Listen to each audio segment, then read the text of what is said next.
स्वागत है आपका मेरे YouTube channel point of study में।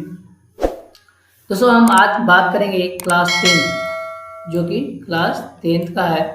अब देख सकते हैं ऊपर लिखा हुआ है कुछ इस तरह का। और ये क्लास 10 में जो है ना ऑल इम्पोर्टेंट जो फॉर्मूला पूछा जाता है समझे, उसका आज हम बात करेंगे मैथ का। ठीक है दोस्तों, मैं बता दूं इसमें जो भी आपको है ना क्लास 10 में जो मैथ दिया हुआ है NCERT, उसमें जो ऑल फार्मूला है समझिए चैप्टर 1 से लेकर लगभग 14-15 को जो चैप्टर है उसकी मैं चर्चा करूँगा। ठीक है, पहला चैप्टर है पहला चैप्टर का नाम क्या है? पहला चैप्टर का नाम है रियल नंबर। ठीक है, आज हम बात करेंगे रियल नंबर चैप्टर 1 का, जो कि उसमें से एक इम्पोर्टेंट सा फॉर्मूला है यूक्लिड विभाजन एल्गोरिथम। ठीक है, तो यूक्लिड विभाजन एल्गोरिथम जो होता है उसमें एक फॉर्मूला है a बराबर बी क्यू प्लस आर, ए बराबर बी क्यू प्लस आर, ए बराबर बी क्यू प्लस आर, जहाँ ये जो जीरो है ना वो r से छोटा होगा नहीं तो बराबर होगा। r से क्या होगा? छोटा होगा नहीं तो बराबर होगा। लेकिन r जो है b से छोटा होगा। r जो है b से क्या होगा? छोटा होगा, जिसको हम लेस देन बोलते हैं। अब यहाँ पर एक भाज्य बराबर भाजक गुने भागफल जोड़ शेषफल, एक फॉर्मूला है। यह भी एक फॉर्मूला है समझिए, काफ़ी इंपोर्टेंट फॉर्मूला है। दूसरा फॉर्मूला की तरफ बढ़ते हैं तो यहाँ दिया हुआ है एचसीएफ गुने एलसीएफ। यदि आपको कोई भी है ना इसमें से किसी भी संख्या का है ना अगर निकालना है तो आप इस तरह निकाल सकते हैं। ठीक है, जैसे यहाँ पर दिया हुआ है दो संख्याओं का गुणनफल, एचसीएफ गुने एलसीएम बराबर होता है दो संख्याओं का गुणनफल। ठीक है, तो आप यहाँ से एलसीएम निकालिएगा। क्या निकालने हैं? आपको एलसीएम दिया, आपको एचसीएफ का मान दिया रहेगा और एलसीएम निकालना पड़ता है। ठीक है, तो एलसीएम बराबर क्या लिखिएगा? दो संख्याओं का गुणनफल बट्टा में एचसीएफ। दो संख्या वो दिया रहेगा आपको, समझिए मान लीजिए कुछ इस प्रकार का क्वेश्चन आपको है ना दिया रहेगा। ठीक है, उसके बाद अब इसका क्या है? इसका एचसीएफ जो है ना वो एचसीएफ जो है ना 9 है। ठीक है, एचसीएफ कितना है? 9 है। तो आपको क्या करना है, यहाँ पर एचसीएफ का मान नीचे आपको फाइंड कर देना है और एलसीएम यहाँ पर दो संख्याओं का ही दोनों को गुना करके यहाँ पर लिख देना है। उसके बाद 9 से भाग कर देना है तो क्या निकल जाएगा? एलसीएम निकल जाएगा। ठीक है दोस्तों, वो ऊपर की तरफ बढ़ते हैं तो यहाँ पर दिया हुआ अगला एचसीएफ आपको निकालना है। तो फिर वही करना क्या कि दो संख्याओं का गुणनफल बट्टा में अब जो एलसीएम ने का मान दिया रहेगा। ठीक है, तो एलसीएम लिख देना। ठीक है, चलिए हम दूसरा चैप्टर नंबर 2 की तरफ बढ़ते हैं। तो चैप्टर नंबर 2 में कुछ इस प्रकार का फॉर्मूला दिया हुआ है शून्यकों का योग। शून्यकों का योग क्या होता है भाई? शून्यकों का योग जो होता है अल्फा प्लस बीटा बराबर माइनस बी बाई ए होता है। क्या होता है? अल्फा प्लस बीटा बराबर माइनस बी बाई ए। और शून्यकों का गुणनफल क्या होता है? तो अल्फा इंटू बीटा बराबर सी बाई ए होता है। ठीक है, आप इसे याद करके रखिएगा। अब एक द्विघात बहुपद क्या है? तो द्विघात बहुपद जो है ना आपको निकालना पड़ेगा उसमें, जिसमें दो शून्य आपका मान दिया रहेगा। ठीक है, शून्यकों का योग शून्यकों का गुणनफल दिया रहेगा। तो आप इस फॉर्मूला का यूज करके आप है ना समीकरण निकाल सकते हैं। समझिए S square minus alpha into beta into x plus alpha into beta. ठीक है, एक्स स्क्वायर माइनस ब्रैकेट में alpha plus beta into plus x into alpha into beta. ठीक है, अब यहाँ पर दिया हुआ है बहुपद जो है ना x square plus c x plus b x plus c बराबर 0, ये द्विघात समीकरण का बहुपद है। ठीक है, चलिए दोस्तों हम इम्पोर्टेंट फॉर्मूला चैप्टर नंबर 3 की तरफ चलते हैं। तो दिया हुआ है x a1x plus b1y plus c1 बराबर तथा a2x plus b2y plus c2 ठीक बराबर 0। जब देखिए यहाँ पर इसका प्रयोग जो होता है, ये फॉर्मूला जो होता है a1/a2 बट्टा बराबर b1/b2 और c1/c2 में ये उपयोग किया जाता है। ठीक है, ये इस चैप्टर का फॉर्मूला है। पहला हमारा दिया a1/a2 बड़ा नॉट इक्वल टू b1/b2। अगर आपको a1/a2 और b1 not equal to b1/b2 दे दिया जाए तो इसका मतलब ये होगा कि a1 का जो वैल्यू है ना b1 के बराबर नहीं है, तो क्या कहलाएगा? प्रतिच्छेदित रेखा कहलाएगा। कौन सा रेखा कहलाएगा? प्रतिच्छेदित रेखा कहलाएगा। और इसमें केवल एक हल होगा, इसको हम आदित्य बोलते हैं। क्या होगा? केवल एक हल होगा। इसके युग्म क्या होगा? युग्म जो होगा संगत होगा। क्या होगा? संगत होगा। समझिए यहाँ पे देख रहे हैं ये प्रतिच्छेदित रेखा, समझिए इधर से गया, उसके बाद ये पॉइंट जो बिंदु बना इसको क्या बोलते हैं, प्रतिच्छेदित रेखा बोलते हैं। ठीक है, प्रतिच्छेद रेखा बोलते हैं। चलिए दोस्तों आगे बढ़ते हैं। तो है ना दूसरा इंपोर्टेंट सा फॉर्मूला इस प्रकार का है, जैसे आप देख सकते हैं, जब a1/a2 बराबर हो b1/b2 नॉट इक्वल टू है ना c1/c2, तो आप इसे देख सकते हैं कि a1 का वैल्यू जो है ना b1 के बराबर है लेकिन c1 के बराबर नहीं है, यानी कि a1/a2 बराबर है b1/b2 लेकिन c1 के बराबर नहीं है। समझिए, तो आप क्या कीजिएगा, ये जो इसका जो युग्म होगा वो समांतर रेखाएं होगा, इसमें कोई हल नहीं होगा, ये क्या होगा, युग्म असंगत होगा। क्या होगा, असंगत। ये इस तरह का होगा। समझिए, समांतर का मतलब होता है इस प्रकार का। ठीक, ये देखा क्या आपस में क्या है, समांतर। ठीक है, चलिए तीसरा नंबर पर चलते हैं। तो तीसरा नंबर क्या दिया हुआ कि जब a1/a2 बराबर b1/b2 बराबर c1/c2, तो आपको क्या करना है, इसका जो है ना ये देखा है बीजगणितीय रूप, समझे, तो ये संपाती रेखा होगा। समझे, और अपरिमित रूप से क्या होगा, अनेक हल होगा, अपरिमित से अनेक हल होगा। और ये क्या कहलाएगा, संगत कहलाएगा। संगत का मतलब क्या होता है, आश्रित होता है। ठीक है, चलिए दोस्तों आगे की तरफ बढ़ते हैं। तो दोस्तों इस तरह आपको दिया हुआ है वज्र गुणन विधि। दोस्तों मैं पहले बता दूं, आप चैनल पर नए हैं तो प्लीज चैनल को सब्सक्राइब कीजिए, बेल आइकन दबाना ना भूलें, ताकि मैं इसी तरह का वीडियो आपके पास लेकर आता रहूं। ठीक है, अब यहाँ पर दिया हुआ है a1x plus b1y plus c1 बराबर 0 और a2x plus b2y plus c2 बराबर 0। तो आप यहाँ से क्या कीजिएगा, इसका प्रयोग करके वज्र गुणन विधि का प्रयोग कर सकते हैं। ठीक है, जैसे यहाँ पे दिया हुआ b1/b2 c1/c2, उसके बाद a1/a2 b1/ फिर b2, ये फॉर्मूला याद रखिएगा। उससे पहले आपको क्या करना है, x, y और 1 को आपको है ना लिख लेना। ठीक है, अब इस आपको मान इसी पर बैठाना, क्योंकि इससे इसमें पहले इससे इसमें गुना, उसके बाद इसमें गलती मत कीजिएगा।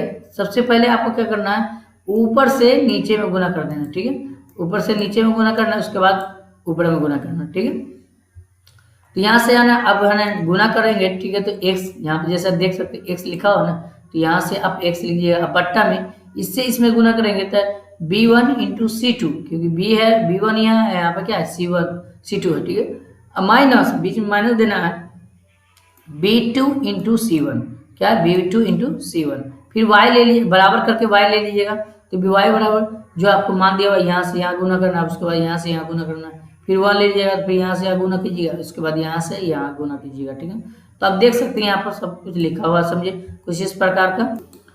दोस्तों इसमें आप याद रखिएगा, समझिए, आपको है ना ये जो इसका जो वैल्यू होगा, समझिए, इसका जो वैल्यू होगा, समझिए, वो इसके बराबर होगा, और इसका भी वैल्यू जो है ना वो इसके बराबर होगा। तो इसलिए हम यहाँ पे लिखे हुए इसका इसके बराबर होगा, उसके बाद ये ना ये जो y वाला वैल्यू है उसको है ना इसके कोएफिशिएंट के क्या होगा, बराबर होगा। दोस्तों चलिए दोस्तों हम आगे बढ़ते हैं। तो आगे भी दिया हुआ क्या, यहाँ पर कुछ इस प्रकार का फॉर्मूला दिया हुआ है, आप इसे नोट कर लीजिएगा, पूरा फॉर्मूला को नोट कीजिएगा, आपके एग्जाम में बहुत इंपॉर्टेंट होने वाला है।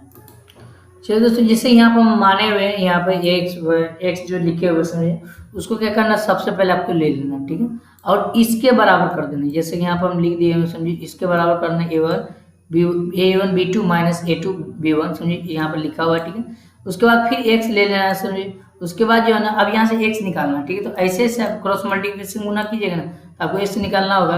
तो इस इतना को समझिए, यानी कि ये वाला जो है ना, ये वाला इतना को ऊपर में लिख दीजिएगा, उसके बाद ये वाला नीचे जो लाइन है उसके नीचे लिख दीजिएगा, और ये भाग उससे कर दीजिएगा, तो हम किसका वैल्यू निकलेगा, x का वैल्यू निकल जाएगा। ठीक है दोस्तों, चलिए हम दोस्तों आगे बढ़ते हैं। तो आगे दिया हुआ है कुछ इस प्रकार का, अब y निकालते हैं। उधर से क्या निकाले थे, x निकाले थे, आप क्या निकालते हैं, y निकालते हैं। दोस्तों यहाँ पर y दिया हुआ है, y बट्टा c1/c2 माइनस c2 इंटू 1 बराबर 1/a1b2 माइनस a2b1। तो यहाँ से आपको क्या निकालना है, y निकालना है। तो उसी तरह क्या करना है, आपको ये पहले ले लेना है, उसके बाद क्या करना है, इससे आपको भाग कर देना। ठीक है दोस्तों, तो क्या निकल जाएगा, y निकल जाएगा। दोस्तों चलिए हम दोस्तों चैप्टर नंबर 4 की तरफ बढ़ते हैं। तो चैप्टर नंबर 4 में मोस्ट इंपोर्टेंट सा फॉर्मूला पहला है द्विघात समीकरण। तो द्विघात समीकरण जो होता है, जिसका घात 2 और द्विघात समीकरण कहलाएगा, समझे, द्विघात बहुपद कहलाएगा। तो यहाँ पे a² plus bx plus c बराबर क्या होगा, 0 होगा। ठीक है, विवेकता नियम, जिसको विवेचक नियम भी बोलते हैं, तो d बराबर b² माइनस 4ac होता है फॉर्मूला। ठीक है, विवेकता नियम जैसे पूछेगा आपको, तो आप एग्जाम में क्या लगाइए, डी बराबर बी स्क्वायर माइनस 4ac लगाइए दोस्तों। चलिए दोस्तों नीचे की तरफ बढ़ते हैं। तो यहाँ पर दिया शून्यक, तो शून्यक जो होता है वो minus b plus minus root under by 2a होता है, ठीक है। ये आप इसे याद कर लीजिए इसमें, या इसी तरह से एक फॉर्मूला लगा सकते हैं, अल्फा बराबर minus b plus root under by 2a तथा बीटा बराबर minus b minus root under d बट्टा में 2a, ठीक है। आप इसे याद कर लीजिएगा दोस्तों। पहला दिया हुआ है जब d बराबर 0, जब d बराबर क्या लिया जाए 0 लिया है, तो वो मूल जो है ना वास्तविक और समान होंगे। क्या होगा? वास्तविक और समान होंगे, ठीक है। अर्थात अल्फा बराबर क्या होगा? बीटा होगा, यानी कि वास्तविक और समान होगा तो क्या होगा? अल्फा बराबर बीटा, समझिए ये बराबर होगा, ठीक। तीसरा पॉइंट यानी कि दूसरा पॉइंट यहाँ नीचे लिखा गया, समझिए। दूसरा पॉइंट पहले पढ़ा देते हैं। जब डी का जो मान है वो 0 से बड़ा होगा, ठीक है। डी का जो मान है क्या से 0 से बड़ा होगा, तो अब उस स्थिति में क्या कीजिएगा कि उसका जो मूल होगा वो क्या होगा? वास्तविक होगा और असमान होगा। क्या होगा? वास्तविक होगा और असमान होगा। और तीसरा पॉइंट की तरफ चलते हैं। तो दोस्तों यहाँ पर तीसरा पॉइंट दिया हुआ है, डी जो है ना 0 से बड़ा होगा। डी का मान जो है 0 से क्या होगा? 0 से छोटा होगा, समझिए। तो क्या कीजिएगा, जैसे माइनस में आ गया तो 0 बड़ा होगा कि माइनस बड़ा होगा, तो हम कहेंगे क्या कि 0 बड़ा होगा। 0 जो है माइनस जो है ना वो अपने मूल रूप में नहीं है, ठीक है, वो कर्जा में है, मूल वास्तविक संख्या नहीं होगी, ठीक है। तो आप इसे नोट कर लीजिए दोस्तों। हम आगे की तरफ बढ़ते हैं। तो कुछ इस तरह का क्वेश्चन आपको दिया हुआ है, आप इसे देख लीजिए। यहाँ पर दिया हुआ है चैप्टर 5 में प्रथम पद, जिसको हम क्या बोलते हैं? ए बोलते हैं। सारा पद को क्या बोलते हैं? डी बोलते हैं, ठीक है। और पदों की संख्या क्या होता है? पदों की संख्या आपको निकालना हो तो क्या कहलाएगा? एन कहलाएगा।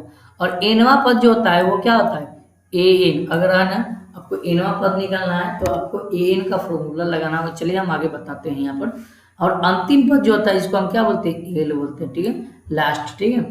चलिए एनवा पद का सूत्र क्या होगा? तो एनवा पद का जो सूत्र होता है ए एन बराबर a plus n minus 1 into d होगा, ठीक। A plus n minus 1 into क्या होगा? डी होगा दोस्तों।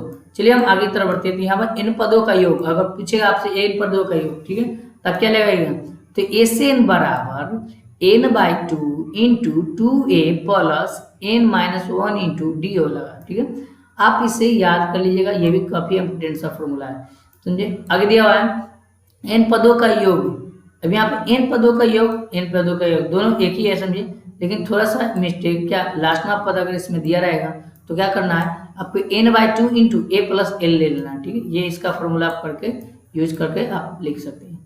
चलिए दोस्तों क्वेश्चन नंबर चैप्टर नंबर 6 की तरफ बढ़ते हैं। तो 6 में दिया हुआ है जिसको त्रिभुज बोलते हैं हम। जब त्रिभुज एबीसी में बीसी क्या होगा? समांतर होगा। क्या होगा? एबीसी में क्या होगा? बीसी जो है ना, बीसी जो है ना डीई के समांतर होगा। डीई के समांतर होगा तो पहला फॉर्मूला बनेगा एडी अब बट्टा में डीबी। एडी बट्टा में क्या बनेगा? डीबी। उसके बाद क्या बनेगा? एई अब बट्टा में ईसी। क्या बनेगा? एई बट्टा में ईसी। एक फॉर्मूला हो गया। दूसरा फॉर्मूला तैयार करेंगे तो इस तरह का बनेगा कि एडी अब बट्टा में एबी। ये एबी देख रहे हैं ना, एबी पूरा, पहले इतना भाग, उसके बाद ये क्या? पूरा भाग, ठीक है। उसके बाद एई देख रहे हैं यहाँ से, उसके बाद फिर क्या करना है? एसी ले लेना पूरा भाग, ठीक है। थर्ड पॉइंट में हम जाएंगे तो इस तरह का बनेगा कि ए बी, ये पूरा आप लेना है, अब ई पूरा लेना है, ए बी अब बट्टा में डी बी, ये ई वाला, ठीक है। इतना छोटा सा, सुनिए, ये इतना छोटा सा, ठीक है। उसके बाद बराबर ए सी क्या कर लेना? ए सी अब बट्टा में क्या होगा? ए सी हो जाएगा, ठीक है। आप समझ गए, ठीक है। चलिए हम दोस्तों आगे बढ़ते हैं चैप्टर नंबर 7 में, जो कि आपको काफी इम्पोर्टेंट सा निर्देशांक के ज्यामिति का जो चैप्टर है उसमें दिया हुआ है, उससे हम समझाने की कोशिश करते हैं, ठीक है। जैसा दिया हुआ है यहाँ पे एक रेखा खींचे, समझिए, इसका नाम क्या दे दिए? ए दे दिए और क्या दे दिए? बी दे दिए, ठीक है। तो ये जो ए और बी जो है ना, इसको हम क्या मानते हैं? x1 y1, इसको क्या मानते हैं? x2 y2 मानते हैं, ठीक है। अब यहाँ पर ए बी की दूरी निकालना है, दूरी सूत्र लगाना है, समझिए। तो रूट अंडर पहले आप लगा लीजिएगा, क्या करना है? रूट अंडर लगा लीजिएगा, और है ना ब्रैकेट में x2 माइनस x1 का होल स्क्वायर, उसके बाद प्लस फिर y2 माइनस y1 का होल स्क्वायर, ठीक है। तो होल स्क्वायर के लिए ब्रैकेट देना पड़ता है, या उसी तरह से निकाल सकते हैं x1 माइनस x2 का whole square plus y1 minus y2 का क्या करना है? पूरे स्क्वायर, दोनों बराबर है, ठीक है। चलिए तो हम दूसरे की तरफ बढ़ते हैं। यहाँ पे ए बी सी तीन एक रेखा खींची जिसमें तीन हम नाम दे दिए ए बी सी। ये तीनों जब है ना, जब तीनों बिंदु क्या होगा, संरेखीय होगा, समझे, तीनों बिंदु संरेखीय होगा। तो यहाँ पर ए बी, जैसे a b plus b c बराबर क्या होगा, ए सी के, समझे। आपको है ना अगर कहेगा कि मान लीजिए यहाँ पर एक रेखा दिया हुआ है, तो यहाँ पर एक दो पॉइंट दिया हुआ है, अब यानी इतना का दूरी निकालिए, उसके बाद इतना का दूरी निकालिए, तो आप क्या कीजिएगा कि इतना का दूरी निकालने के बाद उसके बाद इतना का दूरी निकालने के बाद उसके बाद इतना का दूरी निकलेगा। उसके बाद क्या करना है, आपको पूरा दूरी एक साथ निकालना है। क्या निकालना है, पूरा दूरी एक साथ निकाल देना है, ठीक है, जैसे ऐसे, ठीक है। चलिए दोस्तों आगे चलते हैं। यदि ए बी बराबर बी सी या ए बी बराबर नॉट इक्वल टू ए सी, तो त्रिभुज जो क्या होगा, समबाहु त्रिभुज होगा। कौन सा त्रिभुज होगा, समबाहु त्रिभुज होगा, समझे। चलिए दोस्तों चौथा नंबर चलते हैं। तो ए बी बराबर बी सी बराबर ए सी हो तो त्रिभुज क्या होगा, समद्विबाहु होगा। समद्विबाहु यहाँ होगा, समद्विबाहु होगा, ठीक है। आप इसे नोट कर लीजिए दोस्तों। चलिए दोस्तों आगे की तरफ बढ़ते हैं। तो कुछ इस तरह आपको दिया हुआ है, देख सकते हैं। दिया हुआ अगला, यदि ए बी बराबर not equal to b c, a b बराबर not equal to b c और नॉट इक्वल टू क्या होगा, ए सी, यानी कि ए बी का जो वैल्यू होगा बी सी के बराबर नहीं होगा और बी सी का जो वैल्यू होगा वो ए सी के बराबर नहीं होगा, तो त्रिभुज क्या कहलाएगा, वो त्रिभुज विषम बाहु त्रिभुज कहलाएगा, ठीक है। चलिए तो हम क्वेश्चन नंबर है ना, यानी कि छठा फॉर्मूला की तरफ बढ़ते हैं। यहाँ पे एक चतुर्भुज दिया हुआ, समझे, आप देख सकते हैं यहाँ पर। उसमें है ना हम नाम दे दिए, क्या ए दे दिया, इसका नाम बी दे दिया, इसका नाम सी दे दिया, इसका नाम डी दे दिया। तो ये जो ए बी है ना भाई, ये ए बी वो किसके बराबर होगा, बी सी के बराबर होगा, यानी कि बी सी जो है ना ये बी सी के बराबर होगा, ठीक है। और सी डी जो है वो किसके बराबर होगा, सी डी जो है ए डी के बराबर होगा। किसके बराबर होगा, इस ए डी के बराबर होगा। तथा ये विकर्ण जो है ना, जिसका नाम क्या है, ए सी, ये विकर्ण होता है, ये भी एक विकर्ण है, ठीक है। तो ए सी और बी डी क्या है, एक विकर्ण है, जिसको हम चतुर्भुज वर्ग बोलते हैं। चलिए सातवां तरफ बढ़ते हैं। यहाँ पे ए बी बराबर सी डी और कॉमा सी बी बराबर A D comma A c बराबर बी डी, तो ये चतुर्भुज आयत होगा। क्या कहलाएगा, आयत कहलाएगा दोस्तों। चलिए आठवां की तरफ बढ़ते हैं। तो ए बी बराबर बी सी और बराबर सी डी बराबर ए डी, तो ये ए सी बराबर जो होगा, ए सी नॉट इक्वल टू बराबर होगा बी डी के, जो कि ये चतुर्भुज समांतर चतुर्भुज कहलाएगा, ठीक है। और ये ए सी का मान जो है बी डी के बराबर नहीं होगा, तो क्या कहलाएगा, सम चतुर्भुज कहलाएगा। नंबर दिया हुआ है सम विभाजन सूत्र दिया हुआ है। यहाँ पर ए, इसको सी, इसको बी, ये दो ऐसे एक रेखा खींचा, हमने इसका नाम दे दिया, इसके बीच में जो है ये बिंदु है। तो यहाँ पे x1 y1 x into x1 into y, उसके बाद x2 y2, ठीक है।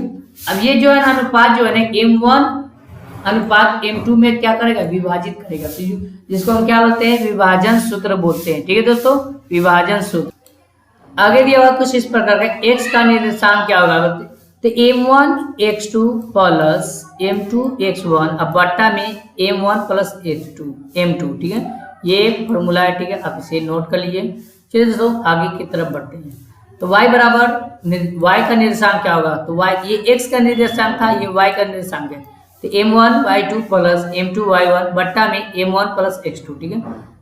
अगला दिया हुआ है 10वां क्वेश्चन, समझिए। यदि माध्य अनुपाती में विभाजन करें तो ये क्या होगा, x बराबर x1 प्लस x2 बट्टा में 2 होता है। माध्य अनुपाती में x1 प्लस x2 बट्टा में 2 होगा, समझिए। यहाँ पर कुछ इस प्रकार का दिया हुआ है। और y बराबर क्या होगा, तो y1 प्लस y2 बट्टा में क्या करना है, अब 2 से भाग कर दीजिएगा। यहाँ पर आपको है ना बिंदु दिया हुआ है, आप समझ सकते हैं। चलिए दोस्तों हम आगे बढ़ते हैं 11 की तरफ। तो यहाँ पर 11 दिया हुआ है। यदि ABC का क्षेत्रफल क्या होगा, तो ABC का क्षेत्रफल 1/2 इंटू x1 इंटू में y2 minus y3 plus x2 में इंटू में y3 minus y1 plus x3 में इंटू में y1 माइनस y2।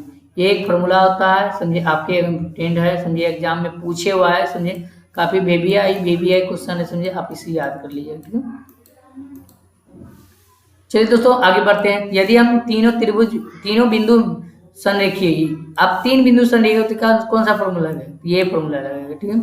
तो x2 minus x3 plus x2 into में y3 माइनस y1 फिर प्लस x3 इंटू में y1 माइनस y2 इंटू बराबर जो होगा वो 0 होगा। ठीक है, बराबर क्या होगा 0 होगा। यहाँ पे देख सकते हैं, यहाँ पे x2, यहाँ पे देखिए यहाँ पर y जो है ना y2 जो है ना माइनस y3। ठीक है, उसके बाद y3 फिर इसके बाद माइनस इस y3 जो है ना ये y3 ये y1 के बराबर होगा। ठीक है, उसके बाद ये y1 जो है ना वो किसके बराबर होगा, तो ये y2 के बराबर माइनस में लेंगे, उसके बाद उसी तरह x का वैल्यू निकल जाएगा।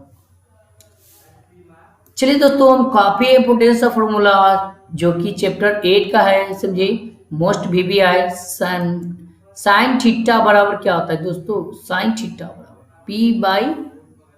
पी बाई एच होता है। कॉस थीटा बराबर क्या होता है, तो बी बाई एच होता है। और टेन थीटा बराबर क्या होता है, तो टेन थीटा बराबर पी बाई बी होता है। इसका हम जोरदार ट्रिक आपको है देने वाले हैं, समझिए बने रहे वीडियो में लास्ट तक। लाइक कीजिएगा वीडियो को, चैनल पर नए तो सब्सक्राइब कीजिएगा। सेक थीटा बराबर क्या होता है, तो एच बाई पी होता है, समझिए सेक थीटा और क्या होता है, तो एच बाई बी होता है। और कॉट थीटा और क्या होता है, तो बी बाई पी होता है, समझिए। अब पाइथागोरस प्रमेय से आपको क्या करना है, एच का मान निकालना, समझिए। तो एच बराबर root under p square plus b square होता है। अगर आपको पी का वैल्यू निकालना है, समझिए, तो यहाँ पर रूट अंडर पी लिख देंगे, समझिए। उसके बाद h square minus b square होगा। फिर बी का मान निकालना है, यहाँ पर क्या होगा, root under h square minus b square, समझिए। अब यहाँ पर फॉर्मूला दिया हुआ वही पाइथागोरस फॉर्मूला जो हमने हिंदी में लिख चुके हैं, समझिए। इसको हम दिखाते हैं। ठीक है, ये तो है ना, ये ना हायर पोटेंशियल जो होता है, समझिए इसके बारे में दिया है। इंग्लिश में हम आपको हिंदी में समझाते हैं। कर्ण स्क्वायर बराबर फॉर्मूला हो जाता है, कर्ण स्क्वायर बराबर लंब स्क्वायर जोड़ आधार स्क्वायर होता है। उसके बाद कर्ण स्क्वायर अगर ना आपको निकालना है, क्या कर्ण निकालना, सॉरी यहाँ पर जो है ना आपको दिया हुआ है, समझिए। आप इसे मिटा दीजिएगा, आपको निकालना क्या है भाई, कर्ण निकालना। ठीक है, तो कर्ण जो निकालना था इसको आप मिटा दीजिएगा। ठीक है, अब इसे मिटा दीजिएगा, तो यहाँ पर कर्ण निकालना है। तो ये स्क्वायर कहाँ जाएगा, रूट के अंदर में जाएगा, कहाँ जाएगा, ये रूट में बन जाएगा। ठीक है, और जो लंब स्क्वायर जो लिखा हुआ, आधार स्क्वायर लिखा हुआ, उसको उतार देना। ठीक है, तो कर्ण बराबर क्या होगा, रूट अंडर लंब स्क्वायर जोड़ आधार स्क्वायर हो गया दोस्तों। चलिए हम दूसरा पॉइंट में चलते हैं। तो लंब स्क्वायर निकालना है तो आपको क्या होगा, कर्ण स्क्वायर माइनस आधार स्क्वायर होता है। ठीक है, तो यहाँ से आपको क्या निकालना है, लंब। यहाँ हम पहले बोले ना, तो लंब निकालने के लिए आपको क्या करना पड़ता है, इसको रूट में भेजाना पड़ता है। जो लिखा हुआ है वो ऊपर, वो उसको यहाँ पर एजेटी ही उतार देना पड़ता है। चलिए दोस्तों, अब यहाँ पर निकालना क्या है, आधार स्क्वायर बराबर। तो आधार स्क्वायर का फॉर्मूला जो ये पाइथागोरस फॉर्मूला है। ठीक है, तो कर्ण स्क्वायर माइनस लंब स्क्वायर। ठीक है, इसी तरह हम इंग्लिश में लिखे ए सी बराबर ए बी स्क्वायर जोड़ बी सी स्क्वायर, और ए बी स्क्वायर बराबर a c square minus b c square, और बी सी स्क्वायर बराबर a b square minus a c square minus a b square, समझे। यहाँ पर आप देख सकते हैं मैंने एक त्रिभुज बनाया, समझे। ये किसके सापेक्ष में है, तो समझिए ए के सापेक्ष में। ये यहाँ पर क्या कितना डिग्री का कोण बनेगा, तो यहाँ पर 90 डिग्री का कोण बनेगा दोस्तों, समझे। तो इसका नाम क्या हो गया, कर्ण। एसी का नाम क्या होता है, कर्ण। इसका नाम क्या होता है, लंब। इसका नाम क्या होता है, आधार, समझे।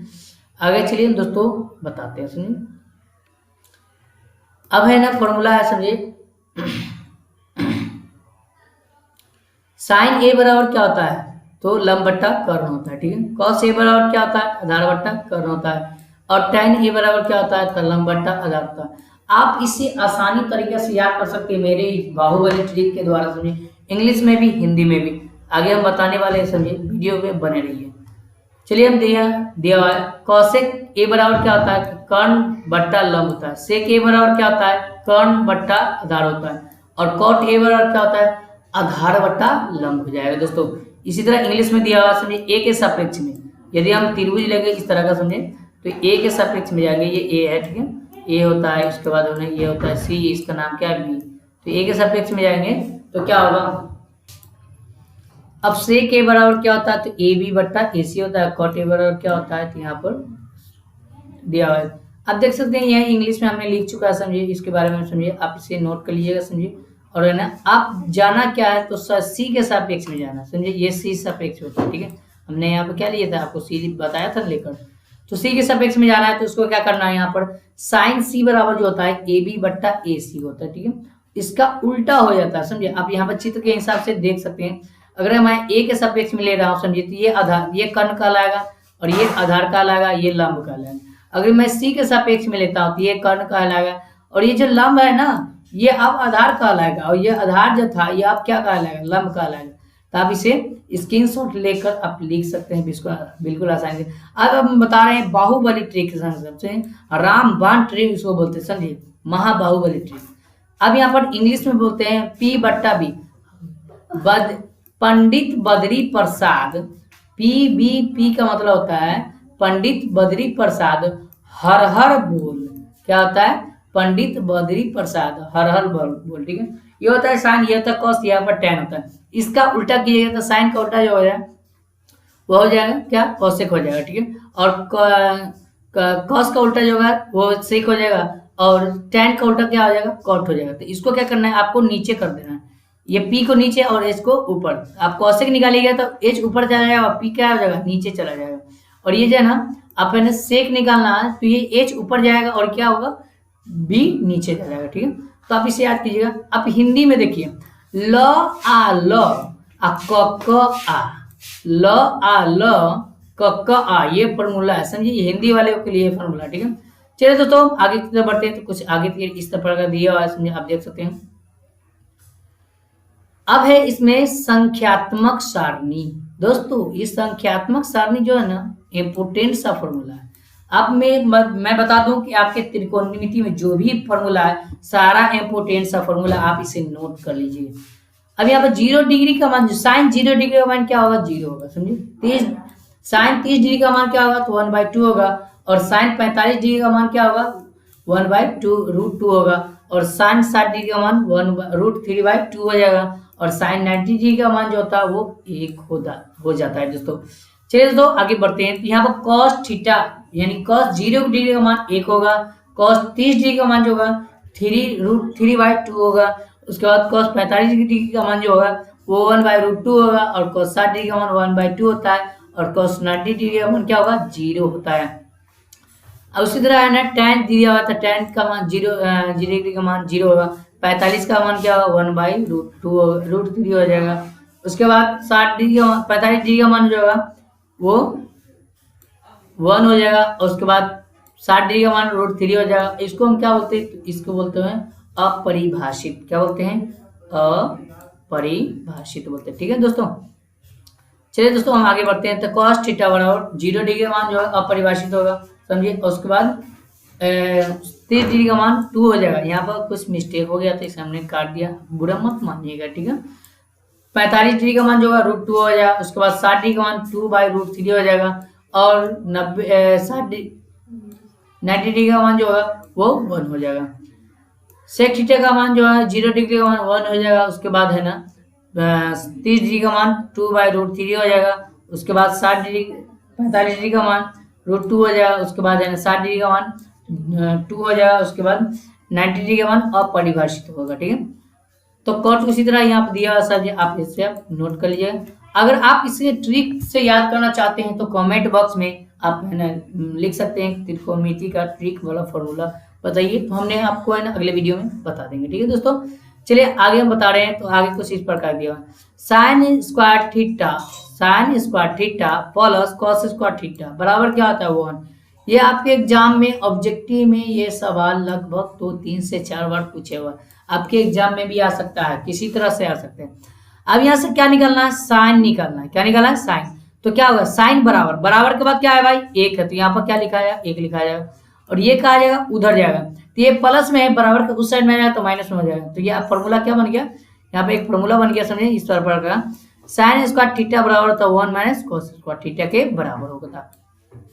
इसका दूसरा पॉइंट अगर हमको निकालना है, क्या, साइन निकालना है, सीधे साइन निकालना है। मैं स्क्वायर दिया हुआ ना, आपको निकालना क्या है, साइन निकालना है। तो ये क्या आ जाएगा, पहले हम बता दिए त्रिभुज में, समझे, कि जब स्क्वायर हटता है तो क्या आ जाएगा, रूट में जाएगा। और 1 - क्या होगा, cos स्क्वायर थीटा हो जाएगा, ठीक है। तीसरा पॉइंट दिया हुआ है cos स्क्वायर थीटा बराबर 1 - sin स्क्वायर थीटा होता है, ठीक है। चौथा पॉइंट दिया हुआ है cos स्क्वायर थीटा बराबर होता है √1 - sin स्क्वायर थीटा होता है, समझे। अब इसी तरह याद कर लीजिए, क्योंकि आपको है पहले बता दिए कि जो स्क्वायर जो है ना हटता है तो कहाँ जाएगा, रूट में जाएगा।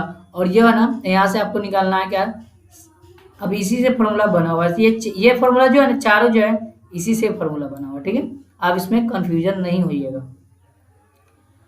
चलिए दूसरा फॉर्मूला की तरफ बढ़ते हैं। तो इस प्रकार का दिया sec square theta minus tan square theta बराबर क्या होता है, तो इसका भी वैल्यू क्या होता है, 1 होता है। दोस्तों यहाँ पे क्या निकलना, सेक निकलना, क्या निकलना, सेक। तो आपको पता ही है बराबर, बराबर के बाद क्या आएगा, तो 1, और ये माइनस है तो उधर जाएगा तो क्या आ जाएगा, प्लस में। तो यहाँ पर क्या आ जाएगा, सेक स्क्वायर थीटा बराबर होता है 1 प्लस टेन स्क्वायर थीटा होता है, ठीक है।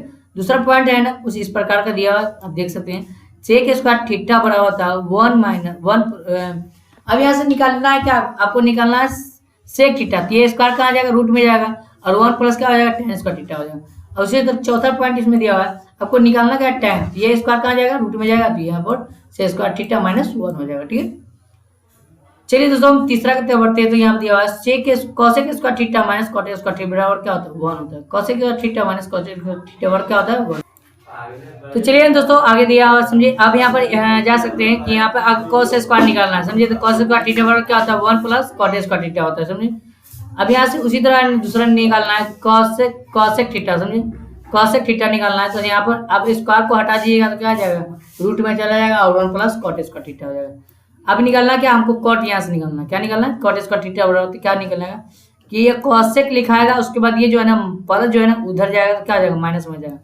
उसी तरह चौथा फॉर्मूला है कॉट थीटा बराबर जो होता है वो क्या होता है, तो root under cosec square theta minus 1 होता है। चौथा क्वेश्चन फॉर्मूला की तरफ बढ़ते हैं। साइन थीटा इंटू में कॉसेक थीटा बराबर क्या होता है भाई, 1 होता है। तो यहाँ पर आपको निकालना क्या है, साइन थीटा। तो साइन थीटा का फॉर्मूला क्या होगा, 1 बाई ये क्या जाएगा, कॉस में। अगर गुना में दिया रहेगा तो आपको क्या करना है कि कॉस में आपको कर देना, ठीक है। ये बट्टा में कर जाएगा, ठीक है। अब यहाँ से निकालना क्या है, कॉसेक थीटा, यहाँ से क्या निकालना है, कॉसेक थीटा। तो 1 बाई और ये जो साइन है ना ये बट्टा में आ जाएगा, तो क्या हो जाएगा, 1 बाई साइन थीटा हो जाएगा। कॉसेक थीटा बराबर क्या होता है, 1 बाई साइन थीटा। अब यहाँ 5वां पॉइंट, कॉस थीटा बट गुने सेक थीटा बराबर क्या होता है, 1 होता है। तो अब यहाँ से क्या निकलना, कॉस थीटा, तो कॉस थीटा बराबर क्या होगा, 1 आई बट्टा में कहाँ जाएगा, साइन कॉसेक हो जाएगा, ठीक है। आगे दिया है सेक थीटा बराबर क्या होता है, 1 बाई कॉस थीटा होता है, समझे। छठा पॉइंट में tan theta into cot theta बराबर क्या होता है, 1 होता है। तो यहाँ से क्या निकलना, tan निकालना है तो क्या होगा, 1 बाई कॉट थीटा हो जाएगा। उसके बाद रहना कॉट थीटा निकालना है तो 1 बाई क्या हो जाएगा, tan थीटा हो जाएगा। ये फॉर्मूला आप याद करिएगा। 7वां पॉइंट है tan थीटा बराबर क्या होता है, tan थीटा बराबर जो होता है साइन बाई कॉस होता है। tan थीटा बराबर क्या होता है, साइन बाई कॉस होता है। और कॉट थीटा बराबर क्या होता है, तो कॉस बाई साइन होता है। अब पहले आप चैप्टर 8.3 में जाइएगा तो आपको ये फॉर्मूला का यूज करना पड़ेगा, समझे। अब इसे याद कर लीजिएगा, नोट कर लीजिए, समझे। चलिए दोस्तों हम आगे बढ़ते हैं ऑब्जेक्टिव वाला प्रश्न में और सब्जेक्टिव वाला प्रश्न में। हालांकि ये सब्जेक्टिव में 90% जो है नहीं पूछता है, लेकिन 10% पूछता है। और ऑब्जेक्टिव में तो है ना 100% में 100% पूछता है। 100 क्या हजारों % पूछ सकता है। साइन 90 माइनस थीटा वाला फॉर्मूला जो होता है वो क्या होता है, आपको पता है। साइन 90 माइनस थीटा वाला फॉर्मूला जो होता है वो कॉस थीटा होता है। क्या होता है, कॉस थीटा होता है। और कॉस 90 माइनस थीटा बराबर साइन थीटा होता है। और tan 90 माइनस थीटा बराबर क्या होता है, तो कॉट थीटा होता है। और कॉट 90 माइनस थीटा बराबर क्या होता है, tan थीटा होता है। और सेक 90 माइनस थीटा बराबर कॉसेक थीटा। और कॉसेक 90 माइनस थीटा बराबर सेक थीटा। दोस्तों आप इसे याद करने का ट्रिक क्या है, तो मैं यहाँ पर बता रहा हूँ। इसका उल्टा कर देना है, साइन का उल्टा हो जाएगा कॉस, कॉस का उल्टा हो जाएगा साइन। तो यहीं पर हम दिए हुए हैं, tan का उल्टा कॉट हो जाएगा, कॉट का उल्टा tan हो जाएगा, ठीक है। कॉसेक का उल्टा सेक हो जाएगा, सेक का उल्टा क्या हो जाएगा,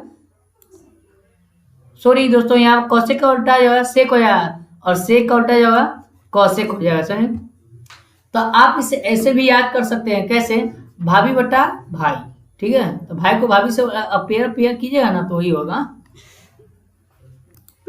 अब एक इम्पोर्टेंट सा चैप्टर जो कि चैप्टर नंबर 12 है, उसका इम्पोर्टेंट सा फॉर्मूला दिया हुआ है। सबसे पहले ये जान लीजिए, इसका नाम वृत्त है। क्या है, वृत्त है। वृत्त में एक बिंदु O से हमने एक खींचा, समझिए, जिसका नाम क्या है भाई, त्रिज्या नाम है। क्या नाम है, त्रिज्या, जिसको ये बोलते हैं। हमने एक वृत्त लिया, समझिए। वृत्त में एक हमने त्रिभुज बनाया, और त्रिभुज में ये जो कोण है ना, इसका नाम क्या है, इसका नाम जो है वो थीटा होता है। क्या होता है? थीटा होता है। ठीक है। और ये जो बीच वाला जो है, ये नीचे वाला भाग जो है, नीचे वाला भाग, समझे, आप इसे क्या कहिएगा? त्रिज्या खंड बोलते हैं। क्या बोलते हैं? त्रिज्या खंड। तो त्रिज्या खंड क्या होगा? ए ओ बी हो जाएगा, ए ओ बी हो जाएगा, ये त्रिज्या खंड। ये जो यहाँ पे एक रेखा खींचा है, उसके बाद ये गोलका गोलका बना हुआ है, समझे, आप देख सकते हैं अंडा वाला, तो इसको अर्धवृत्त बोलते हैं, समझे, आधा अंडा है, समझे। चलिए दोस्तों आगे बढ़ते हैं। तो आगे दिया हुआ है कुछ इस प्रकार का, ये जो यहाँ से यहाँ से यहाँ से यहाँ से अरे यहाँ से यहाँ तक, समझे, ए ओ बी हमने 3 पॉइंट दिया है, जिसका नाम क्या है? व्यास नाम है, समझे। इसको क्या बोलते हैं? डी बोलते हैं। क्या बोलते हैं? डी। ये जो अब यहाँ पे एक वृत्त खींचा हुआ, वृत्त में ये थोड़ा सा भाग जो होता है ना, वो क्या कहलाता है? लघु वृत्त कहलाता है। और बलका वाला जो भाग होता है ना, बलका वाला यानी कि बड़ा वाला जो भाग होता है, वो दीर्घ वृत्त कहलाता है। क्या कहलाता है? दीर्घ वृत्त कहलाता है दोस्तों। यहाँ पर चलिए दोस्तों आगे बढ़ते हैं। कुछ इस प्रकार का फॉर्मूला दिया हुआ है कि यहाँ पर त्रिज्या बराबर क्या होता है? आर होता है। त्रिज्या बराबर क्या होता है? आर होता है, समझे, आप देख सकते हैं। और व्यास बराबर क्या होता है? डी होता है। और वृत्त की क्षेत्रफल, मोस्ट इंपोर्टेंट सा फॉर्मूला, वृत्त का क्षेत्रफल क्या होता है? तो पाई आर स्क्वायर होता है।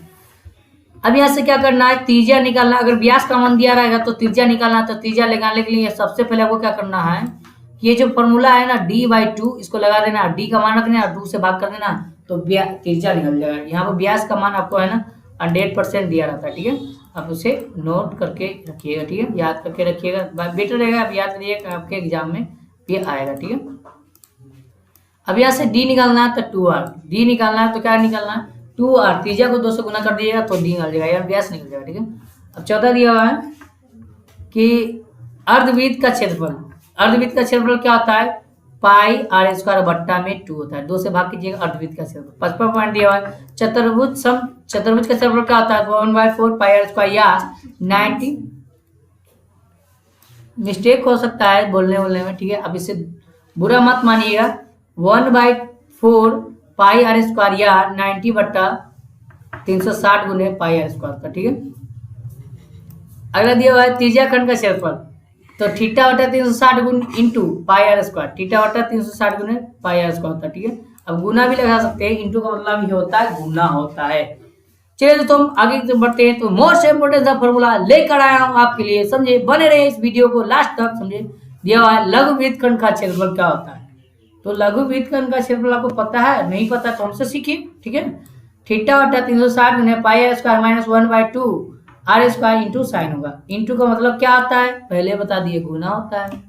अगर दिया हुआ है दीर्घ वृत्त खंड का क्षेत्रफल क्या होता है? तो दीर्घ वृत्त का क्षेत्रफल होता है कोष्ठ में 360 माइनस θ/360 गुने pi r square minus 1/2 r square sine theta तक। ठीक है।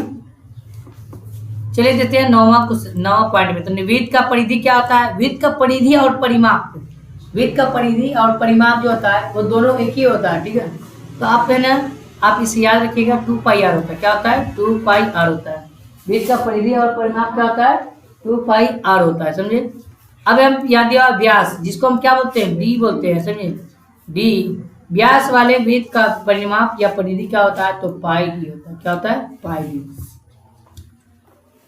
अब 11 की तरफ बढ़ते हैं। तो अर्धवृत्त का परिमाप क्या होता है या परिधि क्या होता है? तो पाई आर प्लस 2r या पाई इंटू पाई। तो आगे दिया हुआ समझे, अर्धवृत्त का परिमाप या परिधि तो क्या होता है भाई दोस्तों? यहाँ पर पाई आर प्लस 2r या r इंटू पाई प्लस 2 होता है, समझे। आगे दिया हुआ है त्रिज्या खंड के चाप की लंबाई, तो लंबाई का मतलब l यानी कि लॉन्ग होता है। ठीक है। तो θ/360 गुने 2πr होता है। θ/360 गुने 2πr होता है। आगे देखते हैं चक्कर के, चक्का है यहाँ पर, चक्का की एक पूर्ण चक्कर में तय की गई दूरी। जब कोई चक्का, जिसको हम सर्कल बोलते हैं, चक्का को अगर हम दूरी तय करवाएंगे, समझिए, वो कितना चक्कर काटा, तो उसको निकालने के लिए आपको क्या करना पड़ेगा कि चक्का का परिमाप निकालना पड़ेगा। ठीक है। चक्का के बराबर होगा। ठीक है। इकाई समय में पूर्ण चक्करों की संख्या क्या होता है? तो इकाई समय में पूर्ण चक्करों की संख्या जो होता है वो इकाई समय में तय की गई दूरी या बट्टा में परिधि, समझे। इकाई समय में तय की गई दूरी या बट्टा में क्या होगा, परिधि होगा। चलिए दोस्तों 13 चैप्टर तक बढ़ते हैं। तो 13 चैप्टर दिया हुआ घनाभ का पृष्ठीय क्षेत्रफल क्या होता है, 2 into l b plus b h plus l h l. इसको हम हिंदी में क्या बोलते हैं, 2 इंटू लंबाई प्लस चौड़ाई, लंबाई गुना चौड़ाई प्लस चौड़ाई गुना ऊंचाई प्लस ऊंचाई गुना लंबाई होता है, ठीक है। लंबाई गुना चौड़ाई प्लस चौड़ाई गुना ऊंचाई प्लस ऊंचाई गुना लंबाई होता है, ठीक है। आगे बढ़ते हैं। तो इस तरह का दिया हुआ है घनाभ का आयतन क्या होता है। तो घनाभ का आयतन क्या होता है, तो यहाँ पर एल लंबाई गुना चौड़ाई गुना ऊंचाई होता है। घनाभ का आयतन लंबाई गुना चौड़ाई गुना ऊंचाई होता है, एल गुना बी गुना एच होता है। घनाभ का विकर्ण क्या होता है, तो ये रूट अंडर में चला जाएगा, l square plus b square plus h square होता है। अगला दिया घन का कुल पृष्ठीय क्षेत्रफल क्या होता है, घन का कुल पृष्ठीय क्षेत्रफल जो होता है 6a स्क्वायर होता है। क्या होता है, 6a स्क्वायर होता है। घन का पार्श्व पृष्ठीय क्षेत्रफल क्या होता है, तो पार्श्व पृष्ठीय क्षेत्रफल जो होता है 4a स्क्वायर होता है, समझे। घन का आयतन क्या होता है, एक ही होता है। घन का मतलब होता है, ये घन दिख रहे हैं यहाँ पर हम बनाए हुए, समझे। अब इसको बनाने का तरीका क्या है, तो ऐसे बना लिया, दो रेखा इस प्रकार खींचिएगा, उसके बाद आपको करना है यह करना है, उसके बाद यही करना है, उसके बाद फिर यहाँ से एक खींच लेना है, समझे। उसके बाद यहाँ फिर एक खींच लेना है, समझे। आपको इसके इसमें मिला देना है, समझे।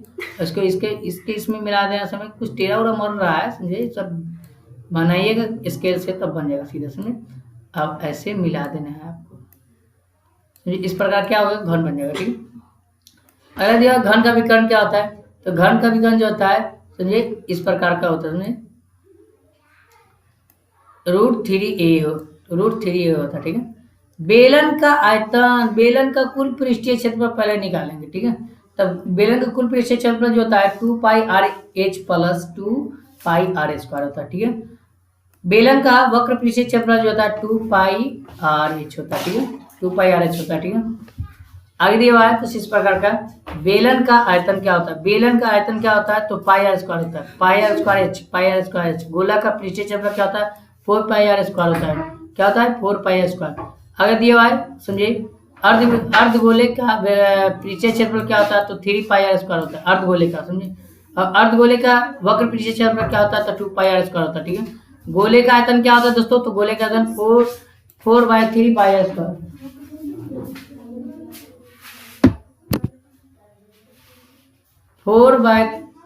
4/3 पाई आर क्यों होता है, ठीक है। अर्धगोले का आयतन क्या होता है, तो 2/3 पाई आर क्यों होता है, 2/3 पाई आर क्यों होता है। आगे दिया हुआ शंकु का पृष्ठीय क्षेत्रफल क्या होता है, शंकु का पृष्ठीय होता है pi r l plus pi r square होता है, pi r l plus pi r square होता है। अब यहाँ पर देखिए दोस्तों, यहाँ पर थोड़ा कचर मचर हो गया, समझिए कि मिस्टेक हो गया। यही चीज को हमने ऊपर नीचे भी उतार दिया था। तो यहाँ पर देखिए ये फॉर्मूला यहाँ पर है, समझिए। शंकु का वक्र पृष्ठीय क्षेत्रफल जो होता है वो पाई आर एल होता है। क्या होता है, पाई आर एल होता है। अगर दिया हुआ शंकु का आयतन क्या होता है दोस्तों, तो शंकु का जो आयतन होता है 1/3 पाई आर स्क्वायर एच होता है, 1/3 पाई आर स्क्वायर एच होता है, 1/3 पाई आर स्क्वायर एच होता है, ठीक है। अब नोट में इसे याद करके रखिएगा, एल बराबर, अब यहाँ पर root under r square plus h square. यहाँ पर अगर लंबाई निकालना है तो आर स्क्वायर प्लस एच, अगर ऊंचाई निकालना है तो root under l square minus r square होता है, ठीक है। आगे दिया हुआ है 19 में, तो छिन्नक का पृष्ठीय क्षेत्रफल, कुल पृष्ठीय क्षेत्रफल क्या होता है, तो पाई एल इंटू में r plus capital r plus small r plus में पाई इंटू में r square plus capital r square plus small r square. छिन्नक का वक्र पृष्ठीय क्षेत्रफल होता है pi l plus capital r plus small r, pi l into capital r plus small r. छिन्नक का आयतन क्या होता है, तो छिन्नक का जो आयतन होता है 1/3 पाई एच इंटू में आर स्क्वायर, कैपिटल आर जो है ये स्मॉल आर होगा, इसमें आर इंटू आर, यानी कि एक मतलब आर से गुना कर देंगे दोनों आर। नोट नंबर अगला देखते हैं। तो इसमें दिया हुआ है नोट, एल स्क्वायर बराबर क्या होता है, एच स्क्वायर प्लस इंटू में आर माइनस आर का होल स्क्वायर होगा, ठीक है। चैप्टर नंबर 14 जो कि है ना, ये लास्ट है। तो यहाँ पर अब दिया है चैप्टर नंबर 14 के, समझे, जो कि आपको माध्य निकालना है। तो sigma F x, sigma F1 x, sigma Fi(xi) बट्टा में सिग्मा Fi(xi), ठीक है। सिग्मा Fi(xi) बट्टा में सिग्मा Fi होता है, ठीक है। अब माध्यक निकालने के लिए फॉर्मूला लगता है L बराबर L plus n/2 into minus CF, समझे। CF आपको मान दिया रहेगा इंटू में H, जो कि H का वैल्यू निकालना पड़ता है, ठीक है। दोस्तों आगे हम बढ़ते हैं तो आगे दिया हुआ है बहुलक। बहुलक क्या होता है भाई? बहुलक जो होता है उसका फॉर्मूला जो होता है L plus F1 minus F0 बट्टा में A2F1 minus F0 minus F2, समझे? गुने ब्रैकेट के बाद गुना उसके बाद H, समझिए? ये H जो होता है ऊंचाई होता है, ठीक है। अब बहुलक का जो सूत्र होता है वो 3 माध्यक माइनस 2 माध्यक, 3 माध्यक निकालने के बाद 2 माध्यक को घटा देना है तो क्या निकल जाएगा? बहुलक निकल जाएगा दोस्तों। तो दोस्तों हम वीडियो में है ना पूरा ऑल फॉर्मूला बता दिए, समझे दोस्तों? अगर मेरे यूट्यूब चैनल पर नए हैं तो प्लीज चैनल को सब्सक्राइब कीजिएगा, लाइक कीजिएगा, वीडियो को शेयर कीजिए, जल्द से जल्द दोस्तों को शेयर करिएगा ताकि मैं इसी तरह का वीडियो आपके पास लाता रहूँ और जल्द से जल्द है ना मैं आपके लिए नेक्स्ट इम्पोर्टेंट सा वीडियो लेकर आने वाला हूँ। और कमेंट में जरूर लिखिएगा त्रिभुज के चैप्टर मैथ का चैप्टर 8 का जो है ना ट्रिक वाला जो फॉर्मूला होता है उसके बारे में समझिए। तो thank you so much for watching this video. फिर मिलते हैं नेक्स्ट वीडियो में।